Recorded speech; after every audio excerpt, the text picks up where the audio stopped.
KGLD 1330 AM, K285GY 104.9 FM, Tyler. It's your girl, Michelle D.I., Mrs. Divine Intervention herself. To all my helper bees out there, you know who you are. Those that are always helping everyone else and neglecting yourself. Yes, boo, look in the mirror. I'm talking to you. Here to let you know God has not forgotten about you. I've been sent on divine assignment. It's time for Reflections Choosing Me Guilt-Free. That means 30 minutes for your mind, your body, spirit, and emotions. And don't act like you don't have time.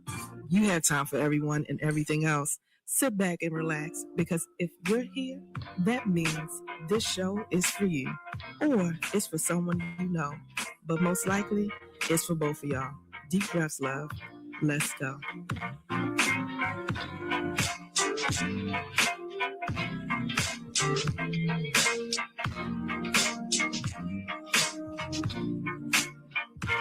Well, hey family, hey family, hey family. It is your girl, Michelle Allen Franklin. Yes, Mrs. Michelle D.I. Why? You know, boo, for divine intervention, because there are no coincidences in this world. Only God's divine intervention in our lives. And Mrs. Community Builder, why? Because you know your girl's going to give you the good information, boo, the things you need for your mind, your body, your spirit, and your emotions. And family, you know, if you're hearing your girl's voice, that means that it is Monday, boo. Yes, Monday Reflections Choosing Me Guilt Free. Yes, we on the radio, huh?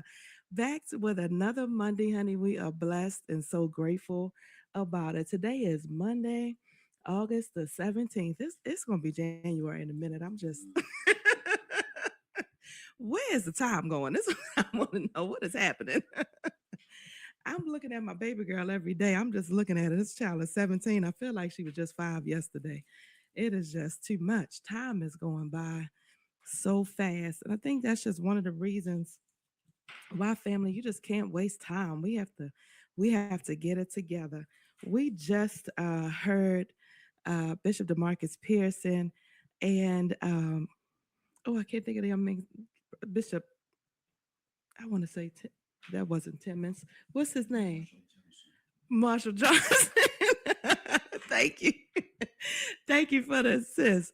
Yes, in here talking about Love Thy City. It is coming up this weekend.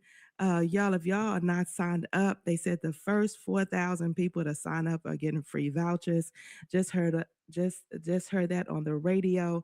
The first 4,000. If you are not signed up, if you need a mammogram, a haircut, resources, help with the electric, they're doing all kind of things. I love that city. Just from the very first moment, I'll never forget the first year. The first meeting was on my birthday. I was so excited.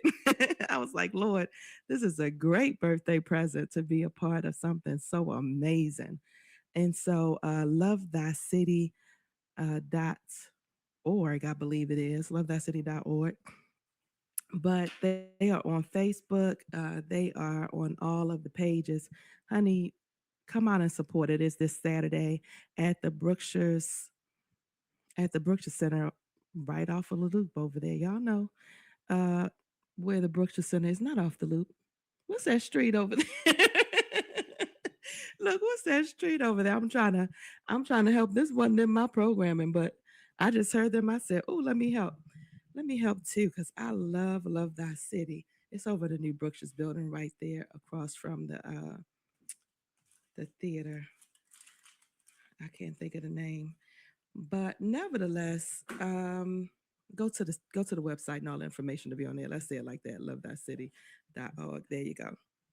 Now, I want to, before I get started, because we are starting a new series today, so I'm going to jump on it in a minute, but I have to give praise and honor and worship to my pastor. Y'all know I loves me some pastor, my pastor, the queen of the palace, Dr. Deborah Hopes.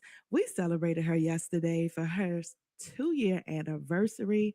So grateful for her obedience to the Spirit, for just all that she is, how much she pours into us, for the love that we feel from her as our pastor. It was a beautiful service. She said to us this year, she does not want a program. She wants to give back to the church. She wants all of the money raised to go back into the church. I don't know about you, but uh, I don't know how many pastors would do that. All the programs I went to, they raising as much money as they can for the pastor. They want it for themselves.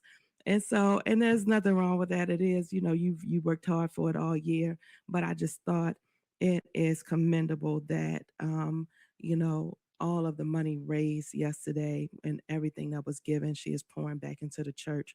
And I just want to honor and thank and praise her, just because the leadership, the oil flows down, right?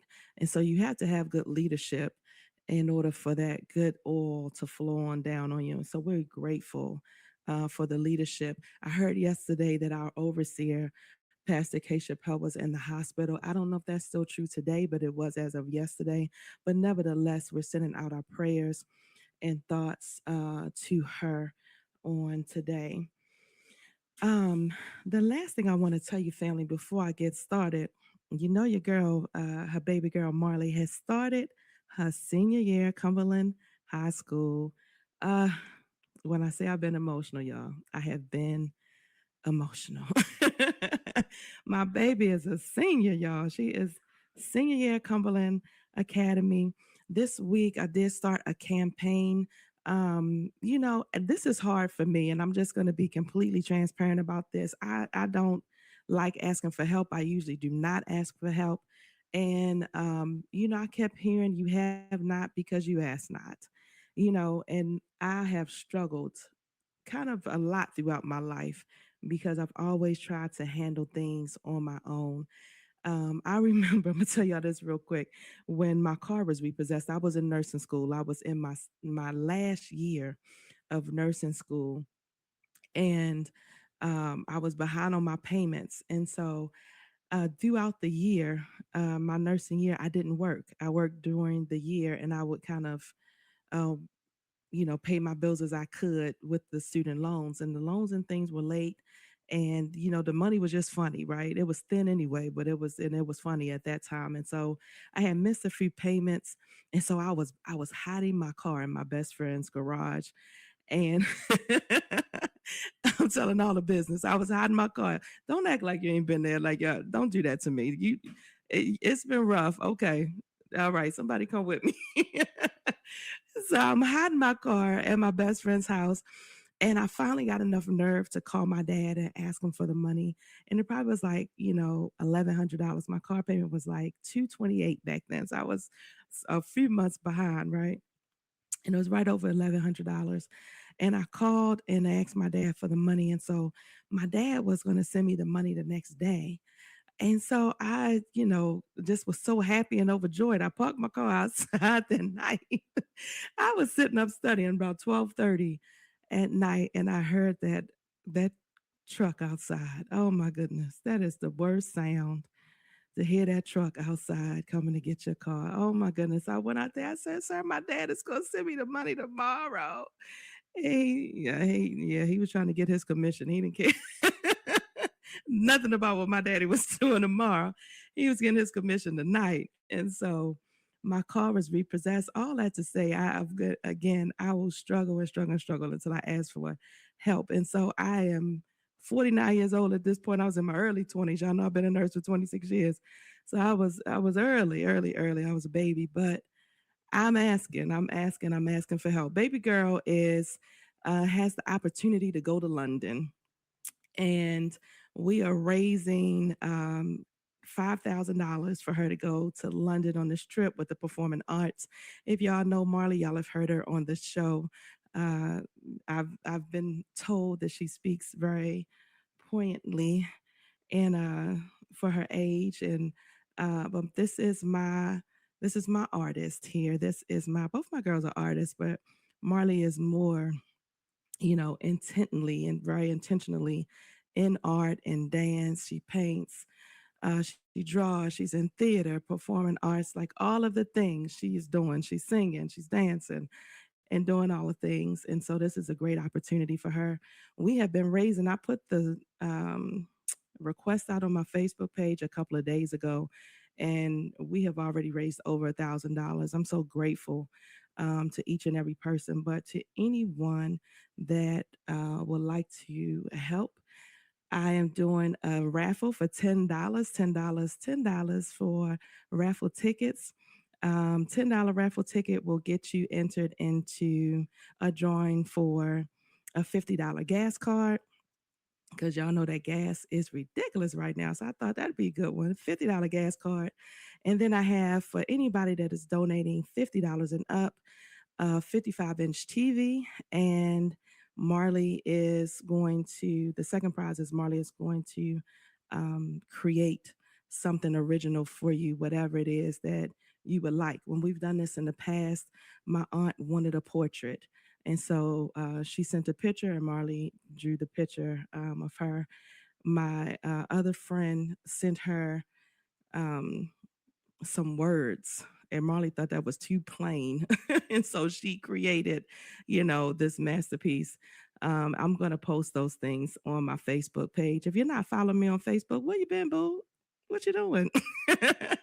I'm on Facebook, Michelle Allen Franklin. Follow your girl so you can see all the things and keep up with what is going on. But contact me if you want to participate, if you want to donate, if you want to be a sponsor, to each and every person again that has contributed thus far. My heart is full. People don't have to do anything for you, and so I'm so grateful. It's grateful for people, and even I had someone that donated $5, and she sent me a message and she said, "I'm so sorry. I'm not working." She said, "I'm not working right now, and this is all I have." I almost cried. I just almost cried because I promise you that's something that I would have done. And I just thought her spirit was so pure. And I said, "Honey, thank you. I'm grateful for it all because it's $5 more than what I had yesterday or a few minutes ago." And so, best believe no gift is too small. We're grateful for it all. And so, moving on, moving on, moving on. All right, family. All right. So we are going into a new series. We wrapped up our men series. We ran out a little bit late, but I told y'all I was going to come back and give you something, men, and I hope you all enjoyed it. Our series we had for the men covered a lot of topics. Men's foods that men should eat. The top 5 health problems for men, all of the things. And so, y'all know Reflections Choosing Me Guilt Free. That is Reflections. CMGF is the podcast channel. It is available on YouTube, where all of our past episodes can be seen under the podcast tab. We on the radio. All right, family. Let us move into this week. We are going into a new series. And so, we have talked a lot. Your girl covers all things with the mind, the body, the spirit, and the emotions, mainly because we don't realize how much all of it is congruent. It all encompasses, it's all together, right? And so we need to not just work on one thing, but work on all four. And so I try to give you some things, for the mind, for the body, for the spirit, and the emotion. This is what we're talking about. We're shifting into emotions in our body, right? Our body and emotions. This series is going to be called The Weight We Carry. The Weight We Carry. I started this some years ago. If you go on the Reflections podcast tab and go under demonic entities, I started it on that fear video. Was the very first time that I talked about this, the weight that we carry. I did not know that the weight that, and this is a trigger warning for anyone, your girl goes in and out of the mental health thing. So just a trigger warning, but I didn't understand and know that the weight that I was carrying, uh, I was, 124, 43 pounds at delivery with my oldest daughter, 143 pounds at delivery, and some years later had been sexually assaulted. And I started picking up weight after that and didn't realize that the weight that I was carrying was providing safety, a subconscious way of providing safety. And so, what is the weight that we are carrying? And this goes for men. It doesn't necessarily have to be a sexual assault. Sometimes it's related to trauma. Sometimes it's related to grief. It's related to all kind of things. And so, we're going to get into it of our weight. I realized when I just very much intentionally started thinking about this again. I have been over 200 pounds. Marley is 17. I was pregnant with her and came up over that 200 rim. I haven't been back under 200 pounds since she has been here on this side of heaven. And um, I just had to sit in that thing and really, really think about it. Now, I lost weight. I've lost, a bunch of weight, 40, 50 pounds, and felt great and looked great, but didn't realize that again, that I still had a little fear inside of me of getting under that 200 pounds and what that would mean in my day to day life. And so right now I'm diagnosed. I told you I'm diagnosed with diabetes, diagnosed with hyperlipidemia. That's what fat in your vessels. We talk about it all the time. Um, my leg was swollen. Y'all know I had a procedure a couple of weeks ago to open up my leg. My leg had been swelling. I am only 49 years old, baby. That's y'all know I'm too cute for this. Mm-mm. And you are too, but we got to pull it back together. We have to pull it back together. So we have to get rid of this baggage. And so that's what we're talking about today, the weight that we carry. And so, this, of course, is the invisible weight, the grief that we never processed, right? The trauma that we learned to live around, the relationships that hurt us, the responsibilities that we couldn't put down, the people we kept taking care of while we were neglecting ourselves. Yeah, the disappointment that you felt, the rejection, the guilt, the shame, all of the things. And it's hard like to recognize this because for me, um I'm always working just like you. We're helper bees in this world. We're always working and doing things, and so we're not taking the time out to really recognize what is going on inside of us and inside our bodies. We're smiling, we're showing up, we're doing all the things, right? You out there encouraging everyone. Yeah, you're doing what needs to be done. You're at the usher, you're on the usher board, you're in the choir, you're up there in the pulpit, you singing, you're doing all of the things, right? But on the deacon board, I heard somebody say on the deacon board, on the deacon board, but again, not actually living, right? You really have gotten good at surviving. I've gotten really, really good at just surviving. And I didn't realize how long I've been in survival mode. But when I had to think about it, I went all the way back. Right now, Marley is 17. I was pregnant with my oldest daughter at my senior year in high school. Right now, where my daughter is right now, I guess that's why I'm so emotional about it. I was pregnant. I won't find out for another couple of weeks. But that's life altering, right? And so I've been surviving ever since. I didn't know what I was doing. Raising that first one, right? We don't know what we're doing with some of these choices that we make and all of the things. And so, what is survival mode? Survival mode is when your body has a built in alarm system. If someone suddenly runs towards you in a dark parking lot, your body doesn't stop and say, hey, let's evaluate this situation logically, right? No, your heart starts beating fast. You start breathing, your muscles tighten. That's your fight or flight, right? Your body prepares you for the response. You start tensing up. Your response is protective. Your stress hormones, the adrenaline, the cortisol, they all help you to respond to this threat.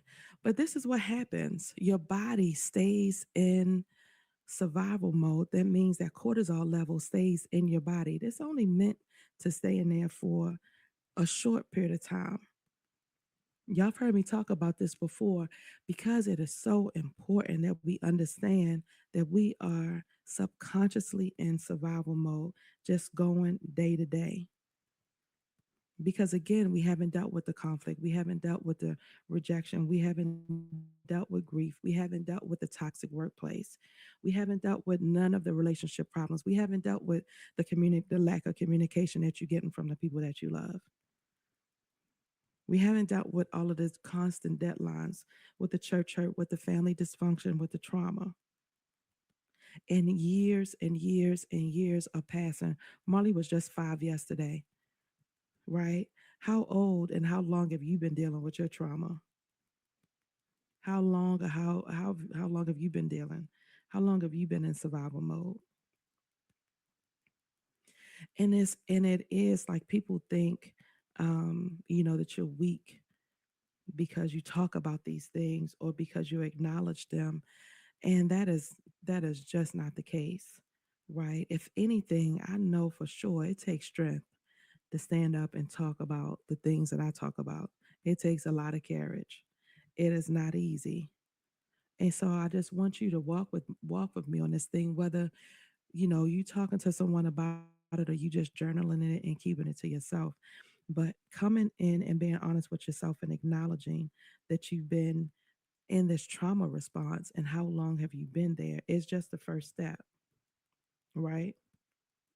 So recognizing that you're in this trauma response, we're going to talk about that. Is it sometimes like you just so ready to fight, like you're always angry? Are you irritable all the time? Are you defensive or just argumentative? Every time somebody says something to you, it feels like they're challenging you. Does it feel like when you get into a situation, you just leave? You just kind of remove yourself. I do that all the time. I just remove myself from the situation, right? Do you stay busy? Are you always at work? Man, y'all do this all the time. Y'all are always busy. Y'all are always working. Y'all working, you picking up the shifts, all of the shifts. You working constantly. You're avoiding the difficult conversations, keeping it moving. And then sometimes you freeze. And this one is one of the most important things because this is how you don't get anything done. This is those Fridays, you say you're going to do this, that, and the third by this time, and here comes Monday, and you haven't done anything at all. You really want to do it, but your body is frozen, you're stuck. And so it feels like starting things feels very, very just impossible. It has that impossible feeling. These are all signs and symptoms that you are, I call it stuck, right? Sometimes you feel like you're stuck in survival mode. What can we do? Survival mode has become like a lifestyle. It's like part of your day to day. This is where it's really really personal for me because I am carrying groceries. I am, everybody's asking me, "Are you fine? Are you okay?" Yep, I'm fine. If you answer the question when somebody asks you, "Are you okay?" and you say, "I'm fine," that is the most, I think that's the biggest lie ever told. The most consistent lie ever told is that I'm fine. 9 times out of 10, you not, but you don't feel like people really want to hear what you're going through, right? It's just emotional baggage that you're carrying. And sometimes you're carrying childhood pain. And that's one of the biggest things that I realized throughout this season is that I've been carrying a lot of childhood trauma. I have a lot of, they say if you can't remember your childhood, then that's one of the first signs. And I have a lot of memories, but I don't have a lot of memories from my childhood. It's very here and there. And so it is just coming to the point where I want us to come to the point where we can just acknowledge this thing. That's the first step. That's the first step because your body is paying the bill.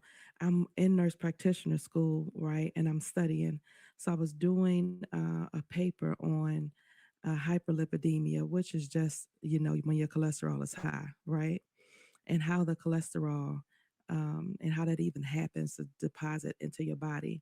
And so we always look at cholesterol like, the cholesterol is bad, right? But I've taught y'all about this, so y'all should know there's some good cholesterol and there's some bad cholesterol. But they both are doing their job. But what it is when that bad cholesterol is collecting in your arteries and in your vessels, it's almost like it's stuck in traffic, like the highway is jammed up. And then the cholesterol, that they call it lipoproteins, the cholesterol, the bad cholesterol, the LDL cholesterol, it shifts over into your vessels and then it morphs into something else, right? And that is what gets hard and starts fragmenting and laying and leaning up against your cells and causing you to have that stroke or that heart attack, right? But it was so interesting because it said in there very clearly that these things are happening inside our bodies and we have no signs and symptoms of them for years before a sign will show up. So I thought about this with me being newly diagnosed with this hyperlipidemia, this fat in my blood, this high cholesterol, right? How long have I been in fight or flight mode? How long have you been in survival mode if you're diagnosed, if your cholesterol is high? That's what that means. We don't think about it like that, right? That your stress level has been up so long that your body now is depositing fat up against the vessels.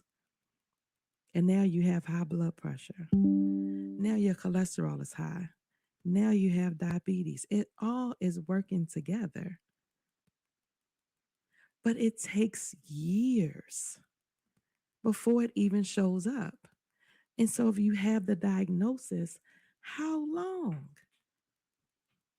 And that is what we have to get to, family, is how long are we going to sit and neglect our bodies, right? We have to get to a point where we start recognizing even the invisible things. And so, family, this is what we're going to be talking about the next couple weeks is, the weight that we carry. And y'all know I love the subconscious stuff, but this is where we're going with it because this is what's going to save lives. All right. Well, family, this has been another divine intervention. Thank you for tuning in to Reflections Choosing Me Guilt Free with your girl, Miss Michelle D.I. Every week, we will have the uncomfortable but necessary conversations as it relates to your mind, your body, your spirit, and emotions. You've suffered long enough. It's time to break free. So join me every Monday at 1 p.m. right here on KGLD Radio, where you can fill your spirit with gospel all day long. See you next week.